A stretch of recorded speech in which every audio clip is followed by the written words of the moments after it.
大家好，我是老李，欢迎收看军备档案 Arms Archive。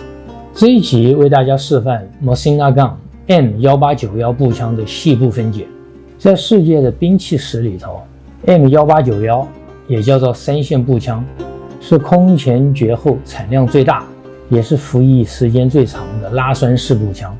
从八国联军，大家没听错，1900年的庚子事变，一直到今天，仍然有几个国家的仪队装备三线步枪，包括中国。中国使用的是授权生产的534式。虽然说栓动步枪已经被自动武器取而代之，但是在中国波涛汹涌的近代史里头，它随着跌宕起伏，确实有它的一席之地。我们还特别给它取了一个非常中国化的名字——水莲珠。这一集我们就特别挑它主讲。这一支1891是我们节目制作小组特别去 BC 省枪展选购而来，做这个节目之用的。现在我们就把它从外到内巨细靡遗通通拆散，让大家仔细的观，慢慢的瞧。这支1891买来的时候不连刺刀，它的40刺刀本身就是分解步枪需要的唯一工具。战场上分解武器不依赖额外的工具，这是兵器设计上的战术需求之一。现在我们用起子代替刺刀，先取下弹仓底板前的第一枚短1字螺丝，归定位。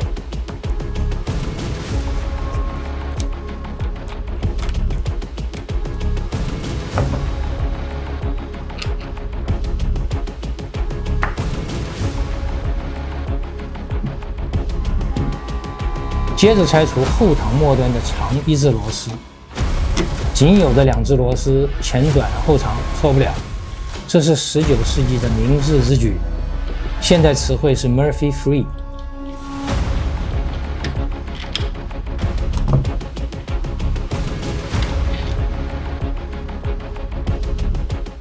通枪管的通条收纳在下护木里头，以通条末端的螺牙加以固定。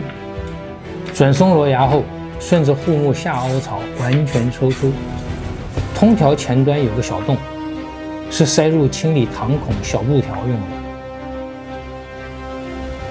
上下护木有2道紧箍加以固定，先压下1道箍的前卡环，退出1道箍。注意它上面小三角形的方向，箭头要朝上。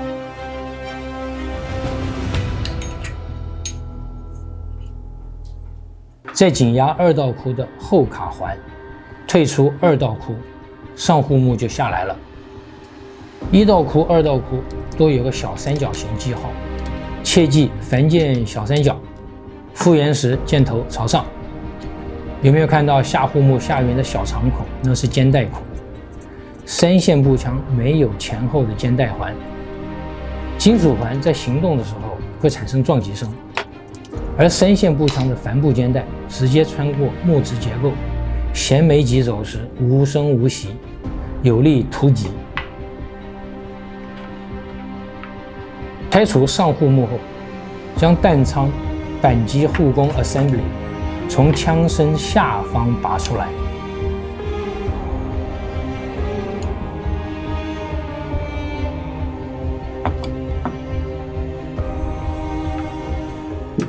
最后一个步骤，将枪管扳机表齿 assembly 跟枪托部分分开。大家可以看到枪托下缘的后肩带孔。三线步枪的枪管长730毫米，所以步枪的初速每秒865米，还有500米的有效射程都不错。表齿刻度是从100米到2000米，它的卡宾枪型枪管比较短。就是开场白提到的534步枪，表齿刻度从100米到1000米。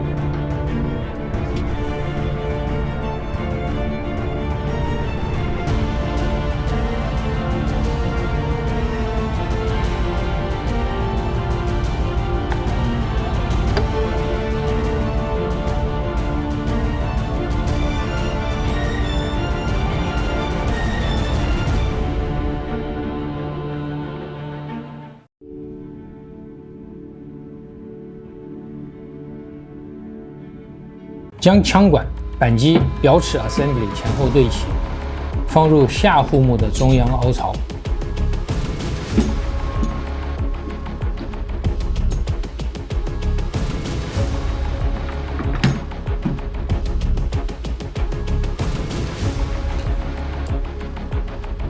将弹仓、扳机护框 assembly 插回下护木。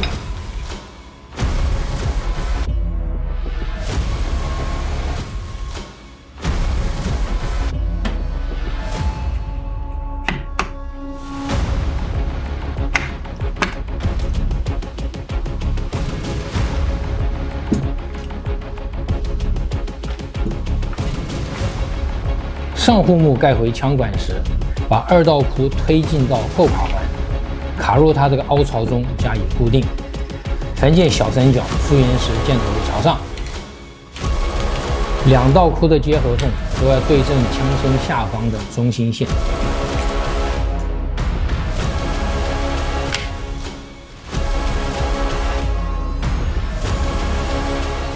把1道箍推回前卡环，小三角朝上。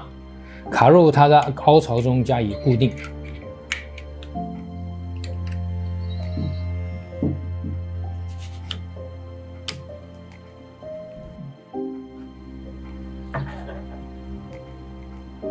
通条经过1道箍和2道箍的下方，插回下护木中央凹槽，锁紧通条末端的螺牙。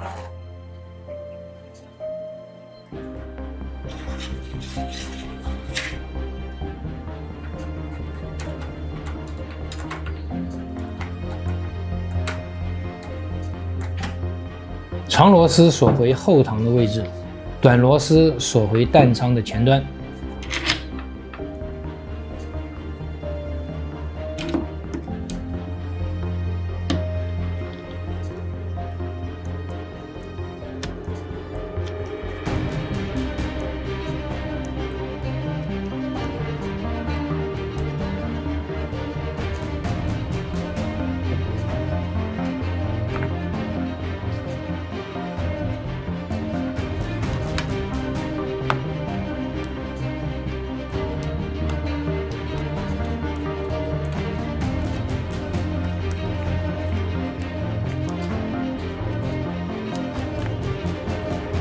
需要压紧弹仓底板的弹簧，底板的插槽才能够插回弹仓固定销。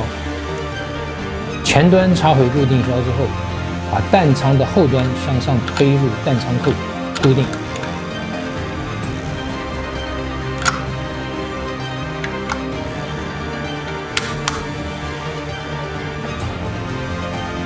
最后把枪栓向前推到底，压下蜡柄。